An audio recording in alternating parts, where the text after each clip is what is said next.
Hello दोस्तों, नमस्कार। स्वागत है आपका आपके यूट्यूब चैनल पेपरलेस नॉलेज में। आज हम बात करेंगे कुछ करंट अफेयर प्रश्नों की, जो कि आपकी कई परीक्षाओं के लिए महत्वपूर्ण साबित हो सकते हैं। तो आइए हम बात करते हैं कुछ नए प्रश्नों की। पहला क्वेश्चन है, राष्ट्रीय प्रौद्योगिकी दिवस कब मनाया जाता है? तो यहाँ पे चार ऑप्शन दिया गया है: 13 मई, 18 फरवरी, 3 अप्रैल और 11 मई। तो यहाँ पे आपका डी ऑप्शन सही है, मतलब 11 मई। 11 मई को राष्ट्रीय प्रौद्योगिकी दिवस मनाया जाता है। यहाँ पे आपको दूसरे तरीके से यह क्वेश्चन पूछा जा सकता है कि राष्ट्रीय प्रौद्योगिकी दिवस क्यों मनाया जाता है? तो आपको बता दें कि राष्ट्रीय प्रौद्योगिकी दिवस प्रौद्योगिकी के क्षेत्र में कई सारी बड़ी उपलब्धियां प्राप्त होने के उपलक्ष्य में मनाया जाता है। अब ये उपलब्धियां किस तरीके की थी, थोड़ा सा उपलब्धियों के बारे में हम चर्चा करते हैं। तो ये उपलब्धियां, जैसे कि पहली उपलब्धि थी कि इसी दिन भारत ने त्रिशूल मिसाइल का सफल परीक्षण किया था। और दूसरी कि भारत ने 3 से 11 मई के बीच में भारत में बने सबसे पहले एयरक्राफ्ट हंस का परीक्षण सफलतापूर्वक उड़ान परीक्षण करके किया था। और थोड़ा सा हम आपको एक चीज़ की जानकारी और देना चाहते हैं कि आपने पोखरण परीक्षण का तो नाम सुना ही होगा कि पोखरण परमाणु टेस्ट का सफल परीक्षण भी इसी दिन हुआ था। मतलब कि 11 मई के दिन ही पोखरण परमाणु टेस्ट भी इसी दिन हुआ था। अब इस पोखरण परमाणु से एक क्वेश्चन और बन सकता है कि यह परीक्षण कब और कहाँ हुआ था। तो हम, जैसा कि हमने आपको बताया कि यह परीक्षण 11 मई 1998 में हुआ था और यह अटल बिहारी वाजपेयी जी के कार्यकाल में हुआ था। लेकिन यहाँ पे आपसे पूछा गया है कि कहाँ हुआ था, तो आपको यह नोट कर लेना है कि यह परीक्षण राजस्थान में किया गया था। मतलब कि यह परीक्षण राजस्थान में किया गया था। अब थोड़ा सा परमाणु संबंधित अगर हम आपको क्वेश्चन बता रहे हैं, तो परमाणु संबंधित एक क्वेश्चन नोट करने लायक और है कि भारत में पहला परमाणु परीक्षण जो हुआ था वह कब हुआ था? तो भारत में जो पहला परमाणु परीक्षण हुआ था वो 1974 में हुआ था, और जिसका कोड नाम स्माइलिंग बुद्धा रखा गया था। तो आइए हम अपने अगले क्वेश्चन पे चलते हैं। तो हमारा अगला क्वेश्चन है, प्रवासी राहत मित्र ऐप किस राज्य सरकार द्वारा लॉन्च किया गया? तो यहाँ पे चार ऑप्शन दिया गया है: हिमाचल प्रदेश, राजस्थान, उत्तराखंड और उत्तर प्रदेश। तो यहाँ पे आपका जो उत्तर है वो है उत्तर प्रदेश, मतलब कि आपका डी ऑप्शन यहाँ पे सही है। तो प्रवासी राहत मित्र ऐप उत्तर प्रदेश की सरकार द्वारा लॉन्च किया गया है, जिसे कि योगी आदित्यनाथ, जो कि यहाँ के मुख्यमंत्री हैं, उनके द्वारा लॉन्च किया गया। और यह 8 मई 2020 को लॉन्च किया गया था। यहाँ पे आपसे एक क्वेश्चन ये पूछा जा सकता है कि यह किस डेट को लॉन्च किया गया, तो आप ये नोट कर लीजिए कि यह 8 मई 2020 को लॉन्च किया गया। और एक क्वेश्चन आपका यहाँ पे और बन सकता है कि इस ऐप को लॉन्च करने का प्रमुख उद्देश्य क्या था। तो आइए हम आपको बताते हैं कि इस ऐप को लॉन्च करने का प्रमुख उद्देश्य क्या था। तो इस ऐप को लॉन्च करने का प्रमुख उद्देश्य ये था कि जो प्रवासी मजदूर हैं उनको सभी सरकारी योजनाओं का लाभ मिल सके, जैसे कि उनको रोज़गार में मदद मिल सके, और साथ ही साथ इस ऐप के माध्यम से मज़दूरों के स्वास्थ्य पर निगरानी में रखने में सहूलियत हो सके।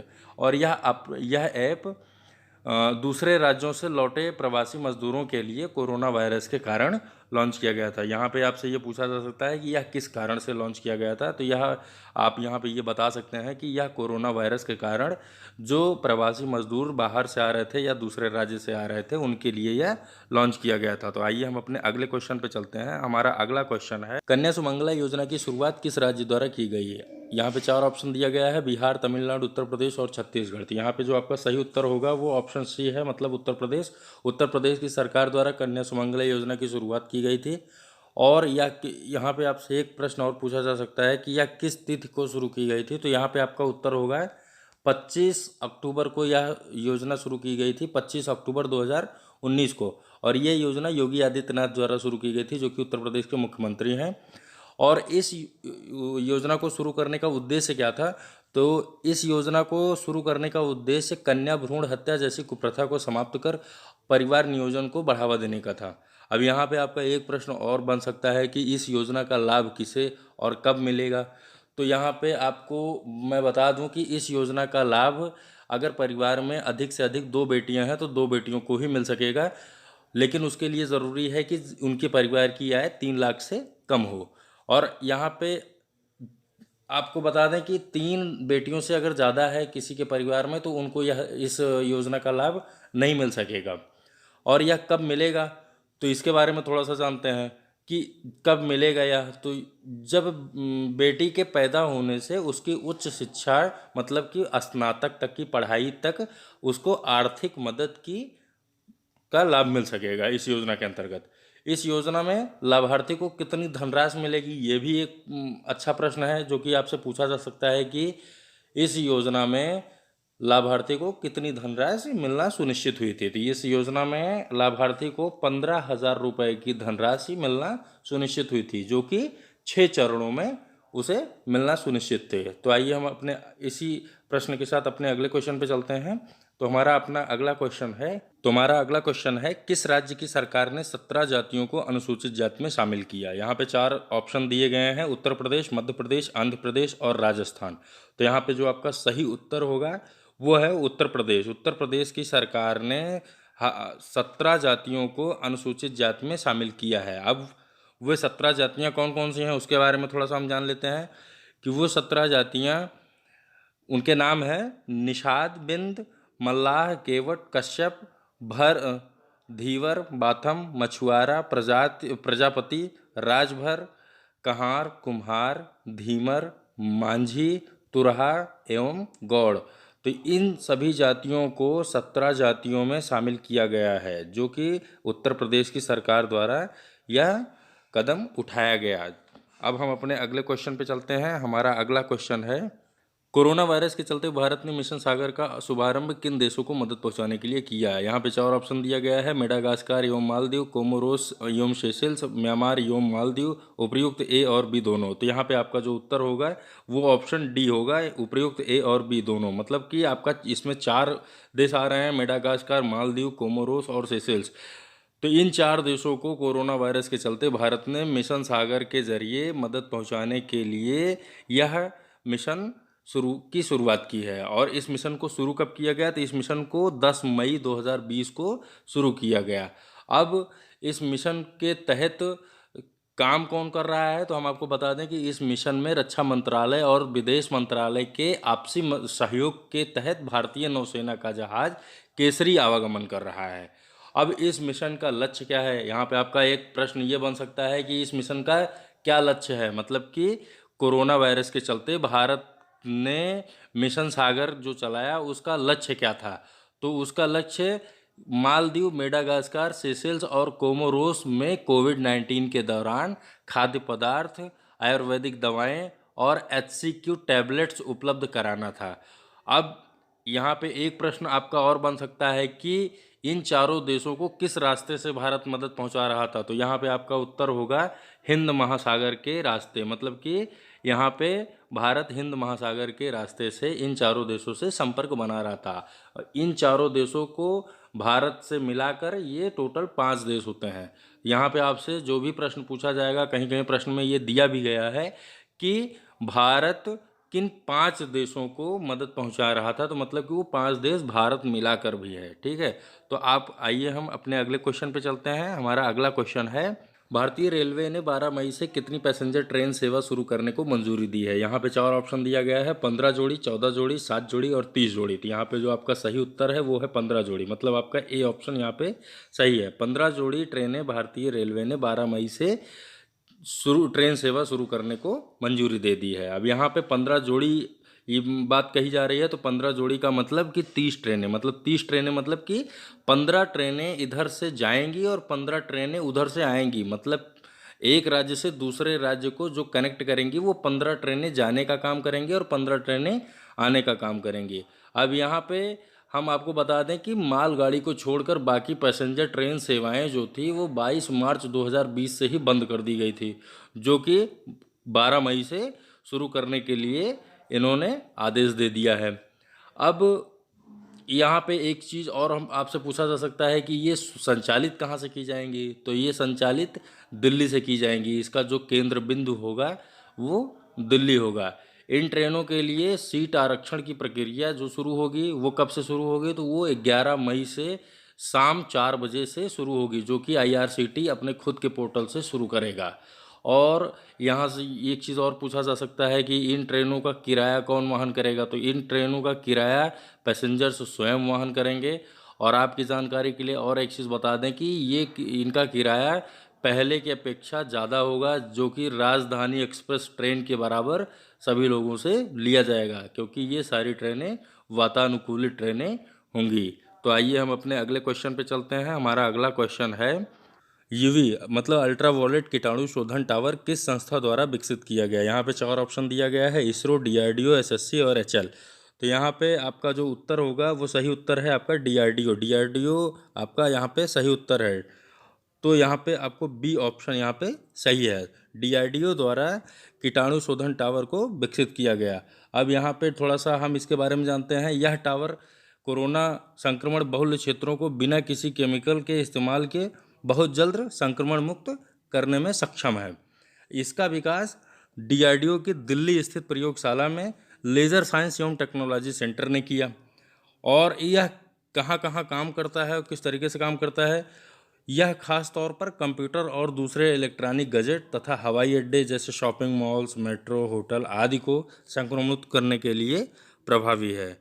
तो आइए हम अपने अगले क्वेश्चन पे चलते हैं। हमारा अगला क्वेश्चन है, तो आपका अगला क्वेश्चन है 2020 का पर्यावरण का नोबेल पुरस्कार किस भारतीय को दिया गया। तो यहाँ पे 4 ऑप्शन दिए गए हैं, पवन सुखदेव, सलीम अली, डॉक्टर ग्रेचन सी डेली, मुख्तार खान। तो आपका जो उत्तर है वो है पवन सुखदेव। ऑप्शन ए यहाँ पे आपका सही है। पवन सुखदेव जी को 2020 का पर्यावरण का नोबेल पुरस्कार से नवाजा गया। पवन सुखदेव जी पर्यावरण अर्थशास्त्री हैं। यह पुरस्कार यूनेप के द्वारा दिया गया। यूनेप, अभी मैंने अपने पिछले वीडियो में यूनेप के बारे में आपको बताया था कि यूनेप का पूरा नाम क्या है, यूनेप कहाँ की संस्था है। तो यह पुरस्कार यूनेप के द्वारा दिया गया। यह पुरस्कार संयुक्त रूप से डॉक्टर ग्रेचन सी डेली और सुखदेव जी को दिया गया। डॉक्टर ग्रेचन सी डेली, या आपका सी ऑप्शन में यहाँ पे डॉक्टर ग्रेचन सी डेली जी का जिक्र हुआ है। तो यह पुरस्कार डॉक्टर ग्रेचन सी डेली और पवन सुखदेव जी को संयुक्त रूप से दिया गया। डॉक्टर ग्रेचन सी डेली जी स्टैनफोर्ड यूनिवर्सिटी में विज्ञान के प्रोफेसर हैं। अब यहाँ पे हमने केवल पवन सुखदेव जी का ही नाम आपको क्यों बताया, क्योंकि यहाँ पे पवन सुखदेव जी ही एक ऐसे भारतीय हैं जिनको 2020 का पर्यावरण का नोबेल पुरस्कार दिया गया। डॉक्टर ग्रेचन सी डेली इंडियन ना होने के कारण मैंने इनका आपको नाम नहीं बताया था, लेकिन यह पुरस्कार जहाँ पे बात आएगी तो वो आपको ये याद रखना है कि यह पुरस्कार संयुक्त रूप से इन दोनों लोगों को दिया गया था। अच्छा, इस पुरस्कार में क्या इसकी पात्रता थी कि इन लोगों को क्या पुरस्कार मिले, तो इस नोबेल पुरस्कार में संयुक्त रूप से एक गोल्ड मेडल और $2 लाख का नगद पुरस्कार प्रदान किया गया। तो आइए हम अपने अगले क्वेश्चन पे चलते हैं। हमारा अगला क्वेश्चन है, किस देश ने पुरुषों की विश्व मुक्केबाजी चैंपियनशिप 2021 की मेज़बानी गंवा दी है। तो यहाँ पे 4 ऑप्शन दिए गए हैं, सर्बिया, भारत, अमेरिका और अर्जेंटीना। तो यहाँ आपका जो सही उत्तर होगा वो है भारत। भारत के बारे में बता दें कि भारत एक ऐसा देश है जो कि विश्व मुक्केबाजी चैंपियनशिप का इस बार पहली बार मेज़बानी पाता, लेकिन उसने हाल ही में इसकी होस्ट फीस ना भर पाने के कारण, होस्ट फीस टाइमली ना भर पाने के कारण उसने ये चैंपियनशिप की मेज़बानी गंवा दी है। और इसका जो अभी हाल ही में जिसको अब मेज़बानी करने को मिला है वह देश है सर्बिया। सर्बिया के बेलग्रेड में अब इसका आयोजन किया जाएगा। 2021 में विश्व मुक्केबाजी की चैंपियनशिप की मेज़बानी अब सर्बिया करेगा। ठीक है, तो अब हम अपने अगले क्वेश्चन पे चलते हैं। अगला क्वेश्चन है, भारत में पहली बार मजदूर दिवस कब मनाया गया। 4 ऑप्शन दिया गया है यहाँ पे, 1 मई 1886, 1 मई 1923, 1 मई 1985 और 1 मई 1987। तो यहाँ पे जो आपका आंसर होगा वो होगा 1 मई 1923। मतलब आपका बी ऑप्शन यहाँ पे सही है। 1 मई 1923 को भारत के मद्रास शहर में यह पहली बार मनाया गया था और यही वह अवसर था जब लाल झंडा मजदूर दिवस के तौर पर प्रयोग किया गया था।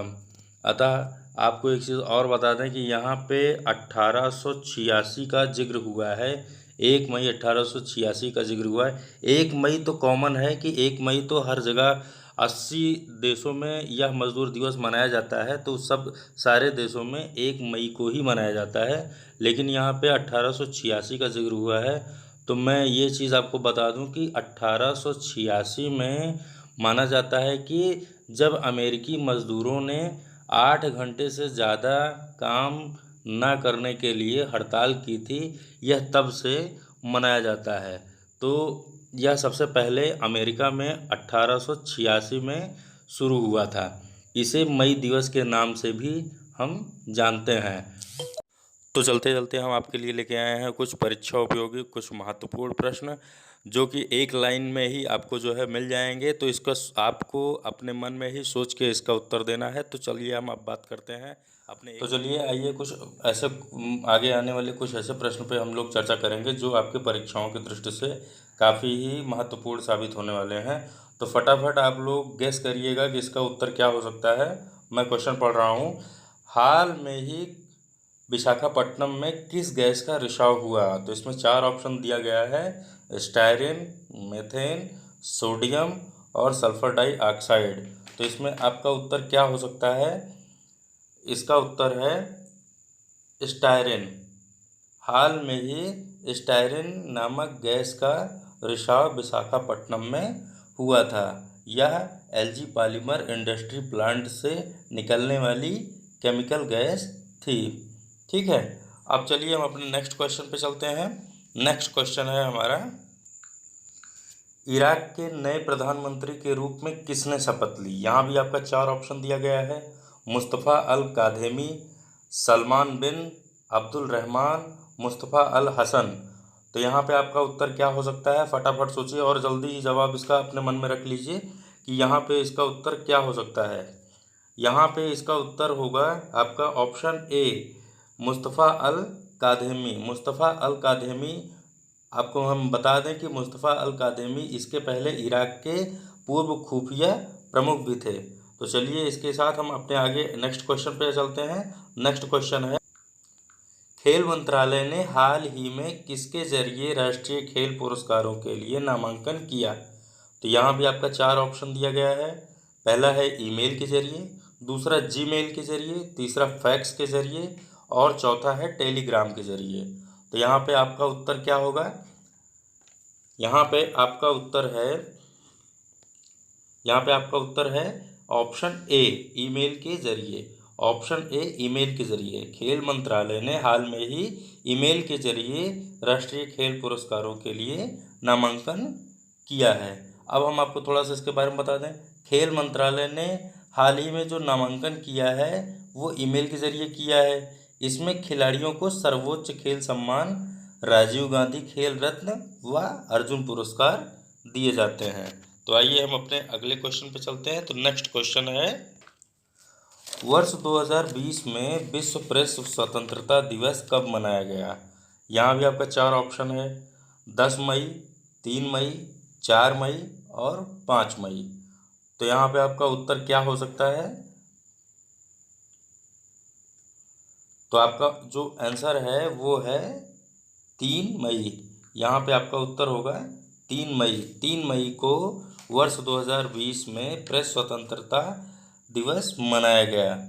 अब इसका जो मेन वो था उद्देश्य था, वो उद्देश्य क्या था? उद्देश्य था बिना डर या पक्षपात के पत्रकारिता करना।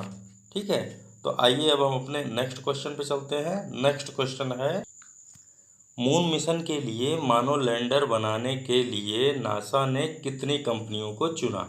यहाँ आपका 4 ऑप्शन दिया गया है। पहला है 3 कंपनी, दूसरा 4 कंपनी, तीसरा 5 कंपनी और चौथा 2 कंपनी।